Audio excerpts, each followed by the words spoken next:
Jumlah penduduk miskin versi World Bank. Jadi Indonesia adalah negara termiskin di dunia nomor 2. Kalau tumpang bangun daripada tidur, tiba-tiba tumpang nak beli barang dekat kedai, akak kaunter kata, "Encik, duit ni dah tak laku." Itu yang berlaku sekarang di negara jiran kita. Enggak seperti di Konoha ini susah. Semua mau pakai uang, tapi enggak sesuai sama hasil kita kerja gajinya. Bangunan yang penting dapat bayaran layak. Ironis banget nggak sih? Negara yang katanya kaya raya ini nggak mampu kasih pekerjaan yang manusiawi buat rakyatnya sendiri. Tapi masih sempet-sempetnya bikin konten nasionalis setengah matang di TikTok. Lo tahu nggak kenapa banyak warga Malaysia bisa tenang-tenang aja ngopi tiap minggu? Karena mereka tahu duit mereka nilainya stabil.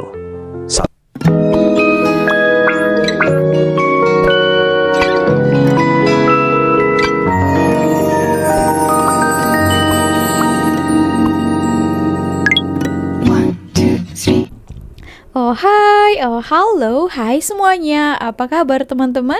Jumpa lagi bersama Sari di channel ini. Sari doakan dimanapun kalian berada tetap diberikan kesehatan, selalu berpikiran positif, dan dipermudahkan segala urusan kalian ya. Amin.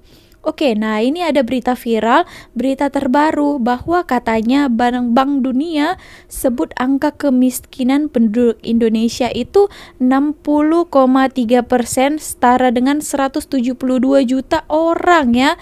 Nah gitu. Nah setahu Sari ya, kalau tahun lalu saya ada bahas juga itu 40% angka kemiskinannya. Tapi sekarang itu meningkat ya. Meningkat menjadi 60,3%. Jadi setengah penduduk Indonesia lebih itu adalah orang miskin kata ini ya. Itu hari netizen sibuk mengkoar-koarkan tentang negara Malaysia itu krisis pangan, tak ada beras ya, orang-orangnya miskin. Kita ini tidak bercermin kepada diri kita sendiri ya. Nah ini buktinya ini daripada Bank Dunia ya. Nanti kita akan lihat berita daripada Indonesia. Jadi mestilah kalian percayakan. Oke, kita dengarkan dulu tanggapan daripada beberapa video ini ya. So mari langsung saja. Nah, ini adalah jumlah penduduk miskin versi World Bank ya, bukan versi BPS, guys. Di sini kita lihat teman-teman Indonesia ya. Nomor 2 di bawah Zimbabwe ya. Jadi Indonesia adalah negara termiskin di dunia nomor 2 ya, versi World Bank. Wah, luar biasa. 60,3% ya. 60,3% penduduk di Indonesia itu miskin. Ya, luar biasa. Wow. Wadidaw. Mind blowing, guys. Bank Dunia bilang siapapun yang pengeluarannya di bawah 6,85 dolar sehari atau setara 113.777 rupiah, 30 nah itu resmi gitu. masuk kategori Miss Queen International. Miss Queen ya. Miss Queen. Jadi selamat untuk 60% warga Indonesia lulus sebagai warga dunia kelas miskin. Jadi kita pasrah aja kalau masih jomblo. Gue lagi gak mau nyari cewek dulu, biar cewek nyariin gue. Ats gak nih? Put. Tapi BPS gak mau kalah. Mereka bilang standar kita beda, bray. Menurut BPS, garis kemiskinan itu 595.000 rupiah per orang per bulan, atau sekitar 1.920 rupiah per orang per hari. Jelas itu bukan sekedar angka, tapi itu doa agar kuat hidup di Indonesia. Kuat-kuatin ya. 20.000 perak per orang per hari jadi standar minimum pengeluaran agar seseorang bisa memenuhi kebutuhan pokok paling dasar. Come on. Sarapan makan nasi plus tahu dan minum es teh udah habis tuh 15.000 rupiah. Sisanya buat sedekah ke diri sendiri biar kuat mental. Minumnya air galon tetangga yang nggak dikunci. Yang penting perut keisi, gizi urusan nanti. Kalau kenyang aja bisa, ngapain sehat? Bisa aja saya. Tapi ya wajar sih, negara kadang kayak cowok yang PDKT kelihatannya care, ngerti, humble. Padahal bisa jadi lagi ngajarin diri sendiri cara pura-pura bahagia pakai angka. Bank Dunia sebut angka kemiskinan penduduk Indonesia itu adalah 60,3%, setara dengan 170 juta orang. Luar biasa guys ya, orang luar tuh nganggap kita tuh miskin semua ya. 40% doang yang enggak, luar biasa. Dan kalian berpikir ini adalah salah pemerintah? No, pemerintah nggak salah guys. Yang salah adalah rakyat. Karena rakyat yang memilih pemimpin atau yang memilih pemerintah. Jadi kalau mau nyalain ya salahin rakyat yang nggak pernah belajar selama belasan tahun untuk memilih pemimpin tersebut guys. Tapi tak boleh juga disalahkan rakyatnya, katanya memilih pemimpinnya. Pemimpinnya gitu-gitu semua tipenya. Gimana ya kan? Aduh, ini yang salahnya orang-orang yang korupsi ya, yang mengambil hak rakyat itu ya, tidak disalurkan kepada rakyat, dia masuk kantong pocket dia sendiri. Oke, nah ini tadi data daripada Bank Dunia ya, bukan hanya bank mana-mana tuh. 60%. Wow. Lebih daripada setengah penduduk Indonesia itu adalah tergolong miskin ya. Ya memang itu adalah realitinya yang sudah kita lihat semuanya ya teman-teman. Nah, jangan ada membantah, itulah. Nanti kalau dengar berita ini, nanti APRI mengatakan dia akan play victim lagi, akan putar lagi, belitkan cerita. Katanya di Malaysia pun ada juga orang miskin. Ya di mana-mana negara pun ada orang miskin kan. Tapi setidaknya miskin-miskin di sini masih boleh mendapatkan kerja kalau rajin kan. Nah gitu ya. Tapi sedangkan di negara kita ini yang banyak menutup mata kan. Susah pun kerja pun susah. Biaya kehidupan itu mahal, gaji sedikit, ya itulah. Itu kenapa orang-orang Indonesia mau kabur keluar negara ya, disebabkan sulitnya ekonomi di Indonesia, di negara kita sendiri, hukum yang tidak stabil ya. Kita muak dengan pejabat-pejabat yang bolak-balik korupsi. Tuan-puan bayangkan kalau tuan-puan bangun daripada tidur, tiba-tiba tuan-puan nak beli barang dekat kedai, akak kaunter kata, "Encik, duit ni dah tak laku." Itu yang berlaku sekarang di negara jiran kita, Indonesia. Baru-baru ni kerajaan daripada Indonesia, mereka mengumumkan untuk penarikan balik beberapa not seperti RM1,000 dan sebagainya. Namun rakyat mereka diberi tempoh untuk penukaran dan ramai panik. Ada yang mula membeli emas secara besar-besaran. Tapi kenapa emas? Untuk pengetahuan tuan-puan, Bank Indonesia telah buat pengumuman untuk penarikan balik beberapa not rupiah daripada Indonesia yang dicetak pada tahun 1998 dan 1999. Tujuannya untuk selaraskan balik dan isu-isu keselamatan di negara Indonesia. Tapi apa kesannya? Berjuta rakyat Indonesia bergegas ke bank untuk buat penukaran duit mereka. Dapat je duit yang baru, mereka terus bergegas untuk beli. Kurs rupiah sekarang semakin melemah dan ringgit Malaysia semakin mahal bagi orang Indonesia sekarang. Sebagai orang yang kerja di Malaysia, kadang bingung harus happy atau sedih dalam keadaan kayak gini. Gak mau bohong juga, karena gajiku dibayar dengan ringgit Malaysia, tentu ada happy-nya juga, karena kalau gaji kita dirupiahin itu jadi lebih besar. Apalagi kayak hari ini baru gajian, aku langsung kirim uang ke mama aku di Indonesia. Aku kirim uangnya dengan aplikasi Merchant Trade Money. Karena rate-nya bagus, service fee dan flat fee yang rendah, uangnya juga bisa langsung sampai. Kamu bisa transfer kad. Mata wang Indonesia jatuh lagi teruk daripada ringgit Malaysia.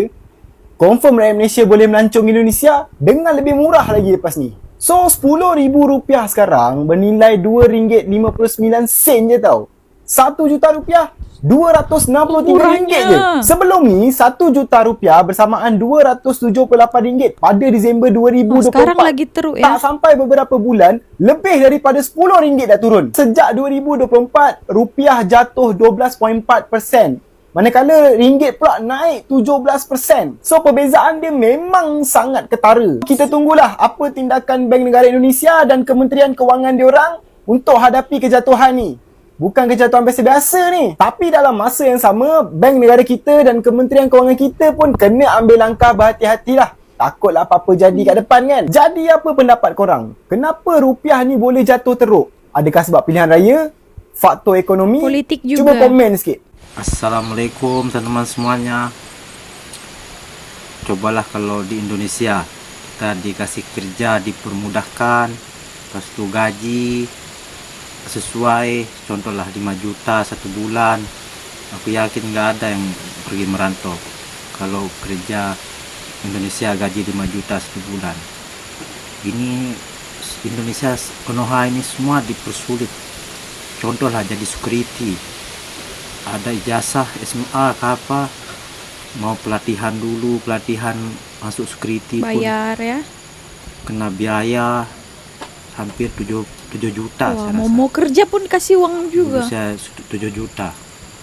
Pas itu sudah lulus itu pelatihan jadi security, belum dijamin masuk kerja, dapat kerjaan. Lagi di ini pakai uang lagi kita cocok. Baru dikasih kerja lagi.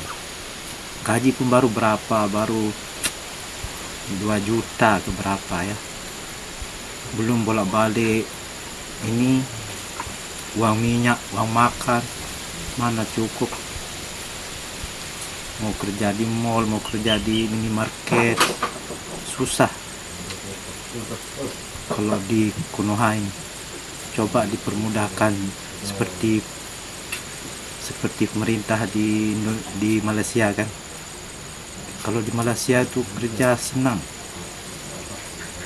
semua dipermudahkan. Janji mau kerja jadi security, mau kerja di mall, mau kerja di mana-mana. Kalau di Malaysia nggak perlu ijazah, janji mau kerja jujur. Nggak seperti di Konoha ini susah, semua mau pakai uang, tapi nggak sesuai sama hasil kita kerja Gajinya gajinya. kecil ya. Kalau di Malaysia itu mau kerja apa nggak perlu ijazah, nggak perlu apa, janji mau kerja dan jujur, rajin. Coba pemerintah Indonesia kan seperti itu mengelola kerjaan, gaji sesuai, pas itu nggak dipersulit ini harus pakai ijazah pun ada, mau pakai uang. Apalagi mau jadi polisi, tentara, mau habis tanah, mau jual tanah, mau uang beratus-ratusan juta, itu pun belum tentu dapat kalau nggak ada orang dalam. Itulah Konoha, serba susah, dipersulit, tidak seperti negara lain-lain. Nah, memang sekarang ini Indonesia, saya pun tak tahu kenapa ya, di pemerintahan yang terbaru ini Bapak Prabowo, saya pun tak tahu kenapa salahnya ya, mungkin ada sesuatu lah ya. Makinlah berundum, rupiah pun semakin jatuh ya, politik yang entah gimana kan, korupsi di mana-mana dan sebagainya. Rupiah pun sangat-sangat teruk tahu. Boleh bersamaan dulu ya, dulu baru berapa 2 tahun yang lalu ya, 1 juta itu bersamaan 320 ringgit. Sekarang 260 ringgit tahu. Wow, beda yang sangat jauh sekali kan. Nah, itulah ya perbezaannya, sampai 1 ringgit sekarang sudah mau hampir 3.900 rupiah. What?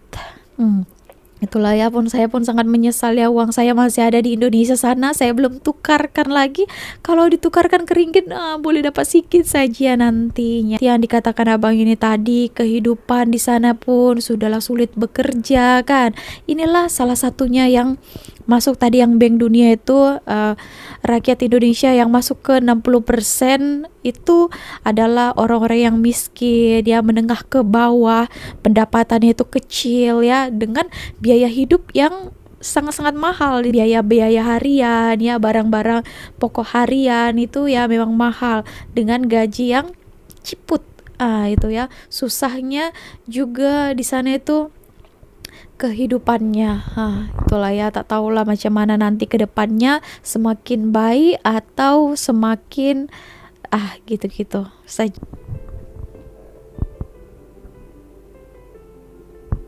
Sekarang memang rupiah sejatuh-jatuhnya ya. Aduh, mengerikan ya. Wah bro, lo lihat nggak grafik tadi? Dari tahun 1950 sampai 2025, nilai tukar rupiah ke ringgit tuh kayak anak tangga yang makin curam. Dulu, zaman nenek kita masih muda, 1 ringgit tuh cuma sekitar 2 rupiah, 69. Sekarang, 1 ringgit dihargain lebih dari 3.800 rupiah, men. Lo bayangin ya, dari 2 rupiah jadi 3.800 rupiah dalam 75 tahun. Itu bukan naik, itu melambung. Tapi anehnya, Masih banyak warga plus 62 yang bangga bilang, kita negara besar, ekonomi kita kuat. Padahal nilai mata uang sendiri kayak martabak telur abis digoreng garing, tipis dan rapuh. Dan yang bikin ngakak, tiap-tiap Malaysia bikin sesuatu kayak mobil nasional, universitas naik ranking, atau ekonomi mereka stabil, pasti ada aja netizen kita yang komen, itu kan kecil negaranya, gampang Alasan ngurusnya. ya. Lah bang, lo pikir ngurus ekonomi itu kayak ngurus grup WhatsApp keluarga? Yang penting bisa kirim meme dan dibilang aamiin bareng-bareng. Faktanya, Malaysia bisa jaga nilai mata uangnya stabil. Mereka nggak perlu ganti-ganti desain duit tiap 5 tahun buat menyesuaikan kondisi ekonomi. Lo tahu nggak, Indonesia tuh udah pernah denominasi tahun 1950-an, terus mau dicoba lagi sekarang. Kalau duit kita kuat, ngapain coba mau nyabut 0,3 biji segala? Jangan salahin pemerintah doang ya. Mental kita juga perlu dikaca. Bangga banget sama nominal gaji 10 juta, tapi harga telur aja 10.000 selusin. Apa gunanya angka gede kalau daya belinya kayak kantong plastik kena air hujan? Malaysia punya subsidi yang lebih terarah. Ringgit kuat, inflasi nggak ngacau, rakyatnya bisa beli rumah dan mobil tanpa harus kredit sampai 17 tahun. Di kita, mobil bisa kredit 7 tahun, kerja di kantor tapi makan mie instan seminggu 3 kali. Tapi masih sempet-sempetnya komen, Malaysia cuma numpang nama Melayu doang.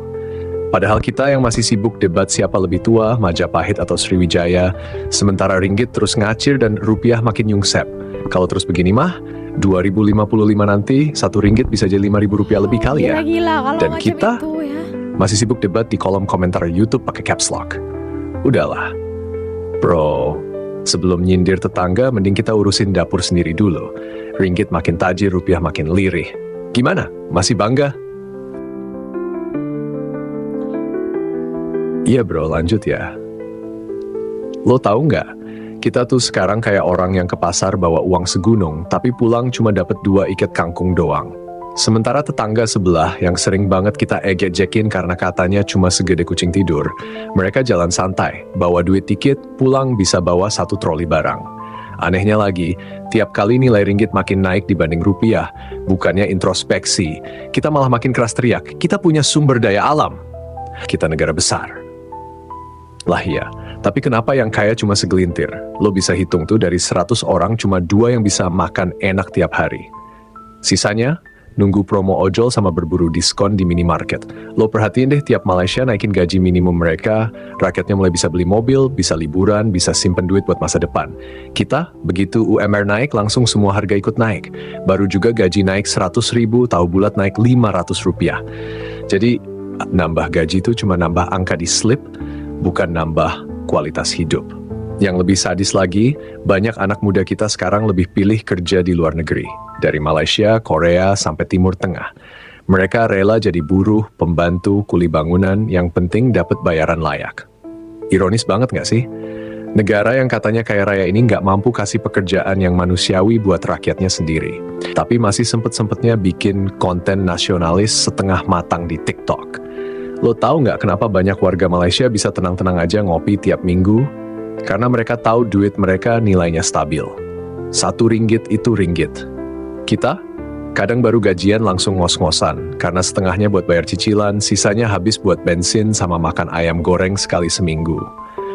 Tapi, ya gitu deh, warga kita mah lebih sibuk jaga harga diri daripada harga barang. Yang penting bisa update status, bangga jadi Indonesia. Padahal harga cabai lagi naik gila-gilaan. Ngomong soal nasionalisme, itu bagus bro. Tapi, nasionalisme tanpa logika, itu mah kayak pakai baju batik di gurun pasir. Nggak nyambung sama situasi. Jadi, sebelum lo hina negara tetangga yang mata uangnya jauh lebih kuat dan ekonominya lebih stabil, coba deh tanya ke diri sendiri, gue udah bisa beli apa aja dengan 1 juta rupiah? Bandingin tuh sama apa yang bisa dibeli orang Malaysia dengan 250 ringgit. Jawabannya, lo bakal sakit hati sendiri. Tapi tenang aja bro. Jawabannya, lo bakal sakit hati sendiri. Tapi tenang aja bro. Yang penting kita masih bisa sombong di medsos. Kan netizen plus 62 terkenal paling jago ngeles dan paling jago bilang, kita beda, kita berdaulat. Padahal realitanya, kita berdaulat dalam kemiskinan yang terorganisir. Jadi lo pilih mana bro? Bangga dengan nominal tinggi tapi miskin makna? Atau malu-malu tapi hidup sejahtera? Think again. Sebelum lo ngetik hinaan lagi buat negara tetangga. Karena kenyataan mereka yang lo hina udah jauh ninggalin kita di tikungan. Pedas ya, pedas. Oke bro, kita lanjut lagi nih. Lo pernah kepikiran nggak, kenapa tiap kali lo traveling ke Malaysia, beli teh tarik sama nasi lemak aja berasa mahal banget? Padahal kalau dikonversi tuh makanan cuma 2 ringgit. 2 ringgit bro, tapi karena 1 ringgit setara 3.800 rupiah lebih, langsung lo ngerasa itu makanan mahal. Padahal bukan makanannya yang mahal, tapi duit kita yang lemah. Makanya jangan heran, di Malaysia lo lihat anak-anak muda bisa naik peza, makan di kafe tiap minggu, simpanan bisa ada buat nikah, bahkan beli rumah pertama tuh masih masuk akal. Di sini, naik motor aja kredit 5 tahun, padahal baru kerja 3 bulan. Makan di luar seminggu sekalipun, kadang harus nunggu gajian. Tapi lucunya, tetap aja netizen kita nyindir negara orang seolah-olah kita lebih jago ngurus negara.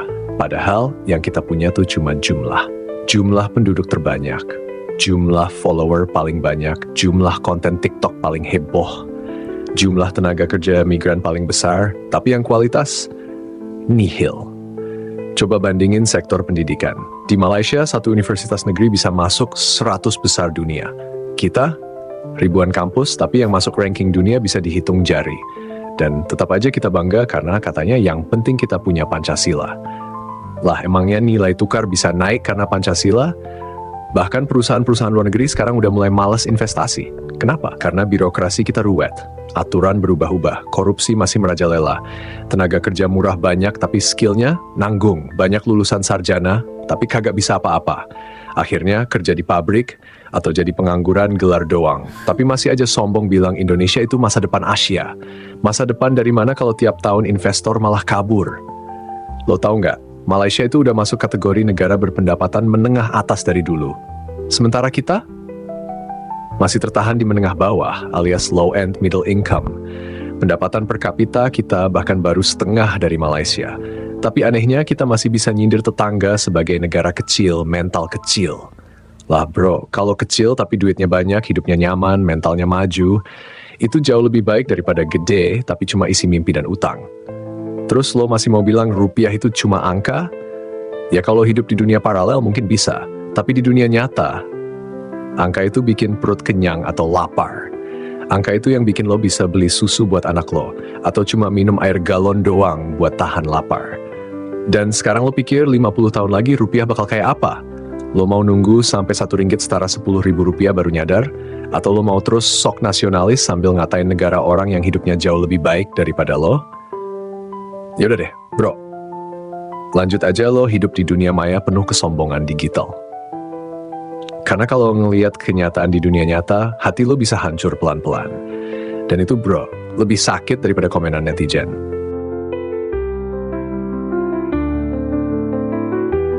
Santai bro, gua belum selesai. Masih banyak sindiran halus tajam buat lo telan pelan-pelan. Lo sadar nggak, tiap kali kita bahas soal nilai mata uang, pasti ada tuh yang bilang, tapi kan biaya hidup di Indonesia murah. Lah iya, murah, karena nggak ada pilihan lain. Coba kalau lo punya duit lebih, apa lo mau hidup di tengah kemacetan, banjir, polusi, dan listrik naik turun? Enggak kan? Lo juga pasti pengen hidup kayak warga Johor atau Penang. Rumah rapi, jalan mulus, gaji cukup buat hidup layak, bukan hidup numpang napas. Sekarang gue tanya deh, pernah nggak lo lihat warga Malaysia nyari kerja nyebrang ke Indonesia? Nggak ada kan? Tapi sebaliknya warga Indonesia nyebrang ke Malaysia. Bejibun, mulai dari buruh sawit, sopir lori, sampai jadi asisten rumah tangga. Itu bukan karena kita nggak punya orang pintar bro. Tapi karena negara ini nggak kasih panggung buat orang-orang yang mau kerja bener. Yang dipilih selalu yang bisa main belakang.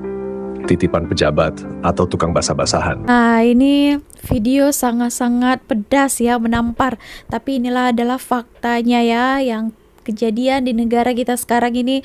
Tapi ya netizen-netizen, orang-orang yang tidak terima dengan fakta sebenarnya bahwa Malaysia adalah lebih daripada negara kita, itu mereka tak mau terima. Jadi mereka menghina dengan memburukkan negara ini, sampai ada yang mengatakan tentang hutang negara Malaysia, tak berkaca lagi banyak lagi hutang di negara kita.